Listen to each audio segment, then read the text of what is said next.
যতটুকু ভালোবাসি তুমি আমাকে তার অর্ধেকও ভালোবাসো না। তুমি শুধু লোক দেখানো অভিনয় করো। রূপালীর কথা শুনে ছাগল ভূত খুব কষ্ট পেল এবং ভাবতে লাগলো তার ভালোবাসা কিভাবে প্রমাণ করা যায়। আচ্ছা, তুমি আমার ভালোবাসাকে মিথ্যে বলছো? ঠিক আছে, বলো কি এমন করলে তুমি বুঝবে যে আমি তোমাকে ভালোবাসি। আমার ভালোবাসা প্রমাণ করতে আমি সব কিছু করতে প্রস্তুত। যা বলবে তাই করব।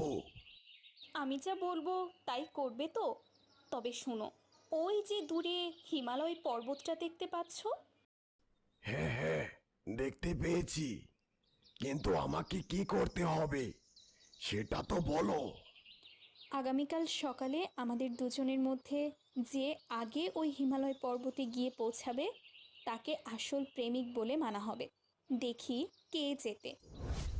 এই কথা বলে রূপালী চলে গেল সেই হিমালয় পর্বতের কাছাকাছি তার এক বান্ধবীর বাসায়, যেন সে সকালে ছাগল ভূতের আগে সেই হিমালয় পর্বতে পৌঁছাতে পারে। যতটুকু ভালোবাসি তুমি আমাকে তার অর্ধেকও ভালোবাসো না।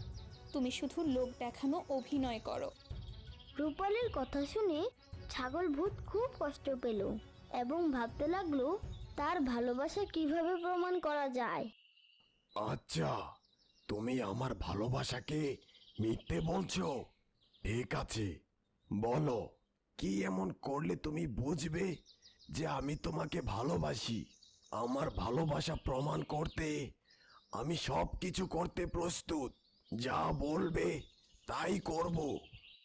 আমি যা বলবো তাই করবে তো? তবে শোনো, ওই যে দূরে হিমালয় পর্বতটা দেখতে পাচ্ছ? হ্যাঁ হ্যাঁ, দেখতে পেয়েছি, কিন্তু আমাকে কি করতে হবে সেটা তো বলো। আগামীকাল সকালে আমাদের দুজনের মধ্যে যে আগে ওই হিমালয় পর্বতে গিয়ে পৌঁছাবে তাকে আসল প্রেমিক বলে মানা হবে। দেখি কে জেতে।